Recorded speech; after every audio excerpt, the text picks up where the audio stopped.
up, everyone?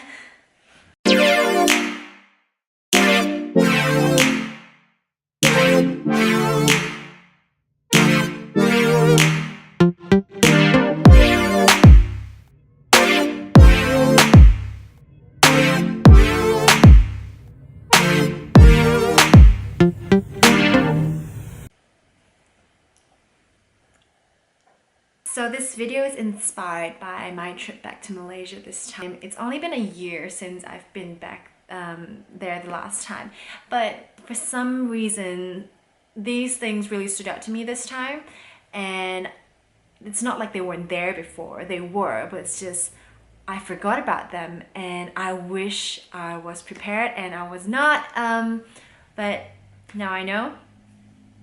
And I'm gonna save your life. So being back in Malaysia this time, me and Mike, we spent 2 weeks there. So 1 whole week in Kuala Lumpur, just the capital of the city. You probably will land there if you're going to Malaysia. So 1 week we spent there, and another week we spent back in Malacca with my family. So that's a 2-hour bus ride down south.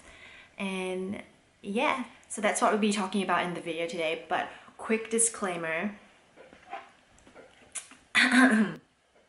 not all of Malaysia is like this. These things and these views are based solely on my experiences, knowledge, and preference as a Malaysian and as an individual, and it might vary depending on the places that you go to. I do not mean to offend anyone. These are just my views. Okay, let's get into it.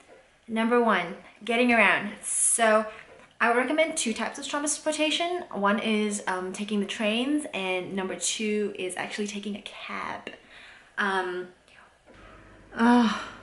Okay, I'm gonna stop myself right there. I'm just blabbering on about stuff that you don't really care about. What you want to care about is that you should download the app Grab. So it's like an Uber service, but in Malaysia it's called Grab.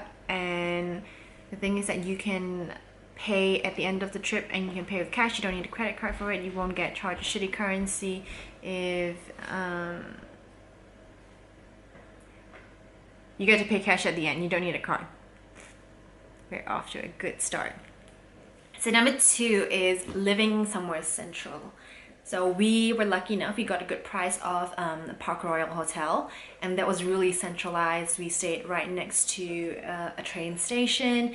We could get anywhere we wanted to, and also we were close to all the malls. I cannot stress how helpful that was, solely because of the weather. So being away for a while, I forgot how humid it was, and in Malaysia there's only 2 types of weathers. One is hot and one is hotter. Usually during the start of the year till mid-year it's really hot, and then towards the end of the year it's a bit more it rains a little bit more, so that's a little bit better.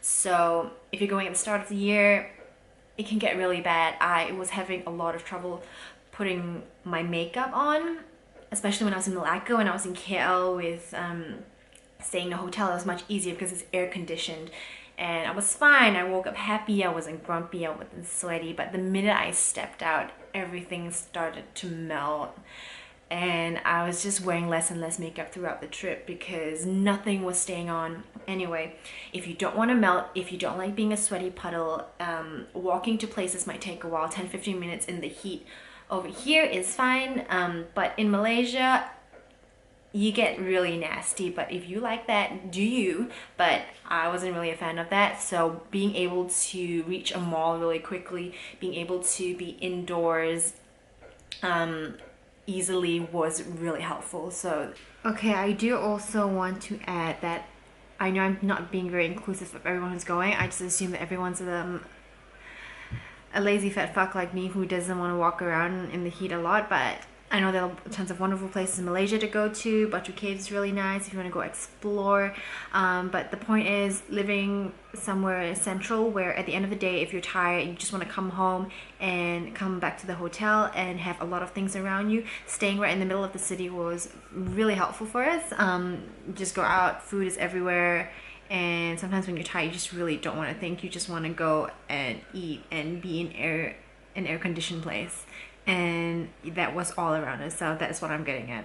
Number 3, toilets. Okay, so this one's a bit of a touchy topic. I get it, it's a toilet.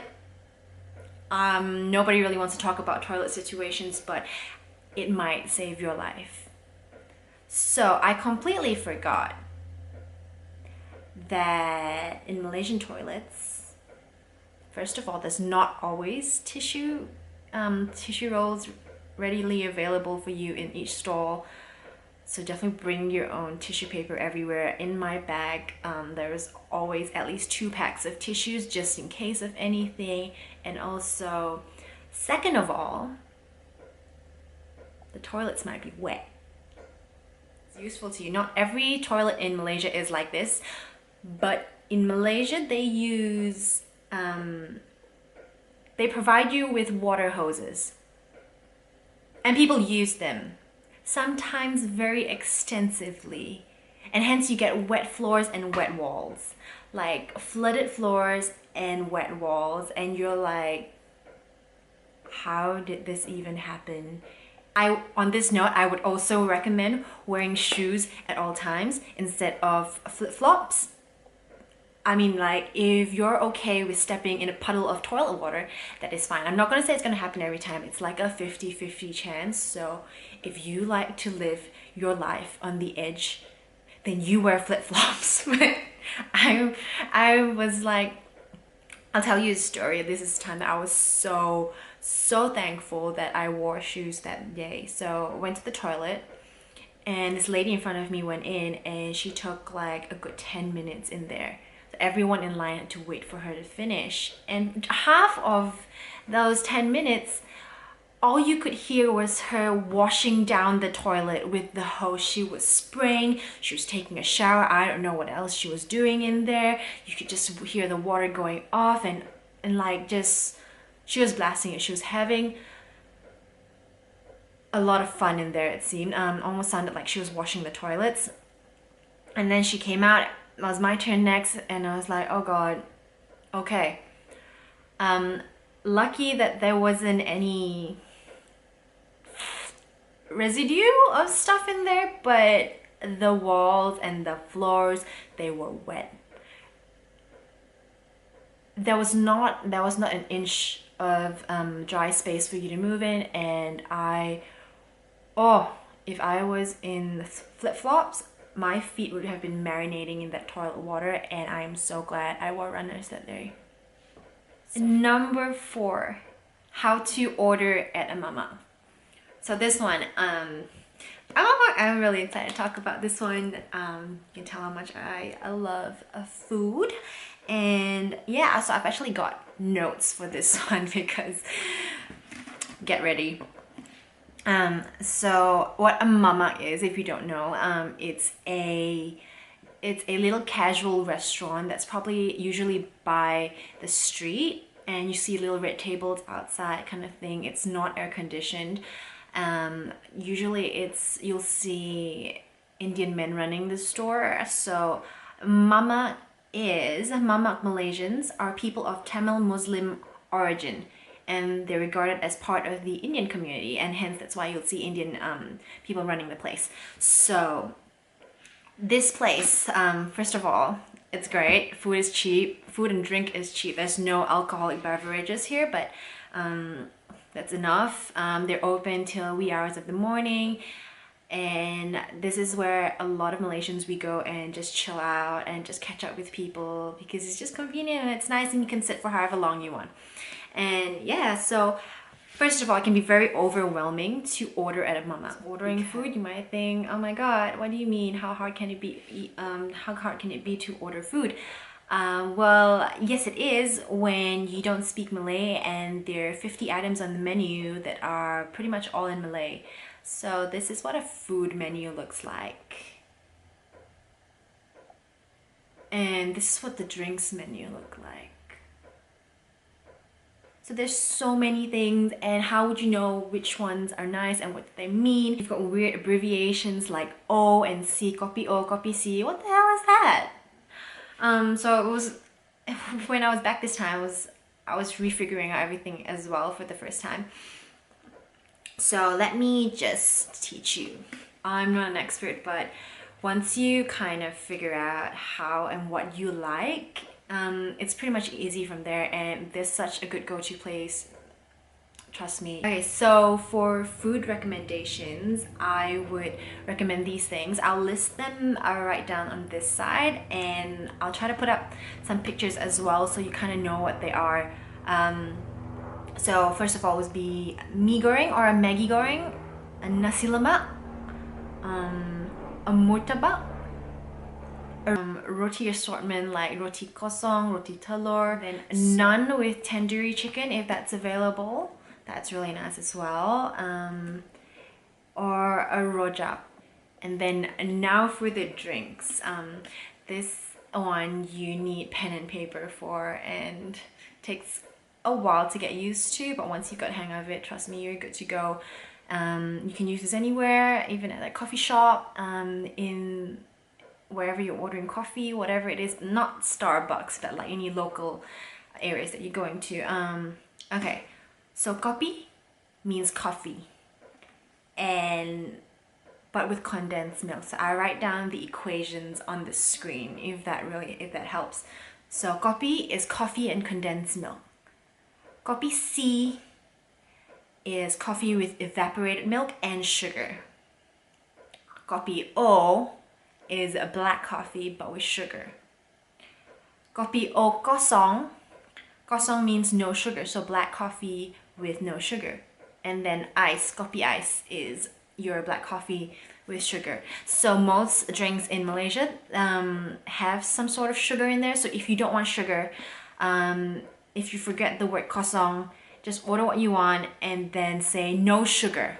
Remind them no sugar. Just tell them no sugar straight up. And also, if you don't say that you want it with ice, it's usually going to come in a hot drink. So remember, no sugar if you don't want that, and ask for ice if you want. And it's the same thing with tea.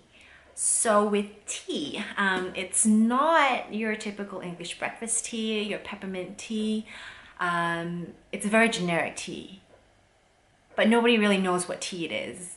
It's just tea. And they usually serve it with milk and condensed, maybe even condensed milk. I usually get mine without the milk. So I'll give you a couple of recommendations for drinks as well. First of all, will be teh tarik. I definitely recommend it. So if you remember the formula for how to order drinks, teh by itself is just tea. So that will be tea with condensed milk. And then, so teh tarik just means pool. There's basically just tea with condensed milk, and they do the pori thing, which is pretty cool. Definitely try that out. That's very yummy. Get that. And a variation to that would be teh halia. Halia means ginger, so it's like got a hint of ginger in there. It's really nice as well.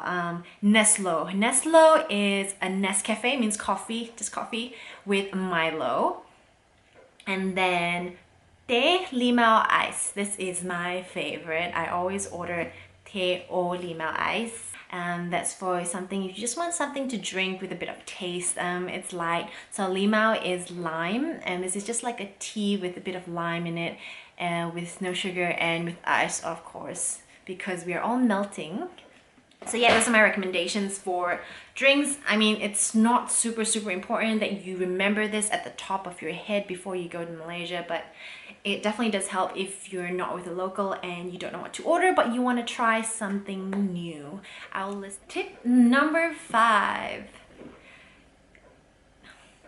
This is quite obvious to Malaysians, but to your outsiders, this, you might not know this, but don't drink the tap water. Don't drink the tap water. Don't do it. Don't drink the tap water. It's not filtered. I don't know what's in it. Don't drink the tap water. No, not from the hotel, not from the tap, definitely not from the toilet. Do not ever drink the tap water. I'm not saying you might die, but don't. An alternative would be to always stock up on bottled water. So they're readily available for you at the marts, at the supermarket, pretty much anywhere you find big 2-liter bottles of water. and they probably come up to like 2 ringgit per bottle, so those are really cheap. Stock 2 or 3 in your hotel if you need to. Always have bottled water with you anywhere. Sometimes if you ask for water, if you're asking for just tap water at the restaurant, they will give you tap water and it tastes like tap water, and it's like, I don't know how to explain this, but it doesn't taste right. Don't ask for tap water, ask for mineral water. Yes, don't drink the tap water, people. Don't drink the tap water. Okay, and those are my top tips for you if you're going to Malaysia. As a Malaysian, I miss going home. There's so many little things, so many little quirks that Malaysia has that I've not found anywhere else. I love it, and I hope you guys loved the video too. So if you guys want to hear more things about Malaysia, definitely let me know in the comments down below. And if you like this video, give it a thumbs up, subscribe if you like, and yeah, that's it for this video. I hope you guys enjoy, and I'll see you next time. Bye!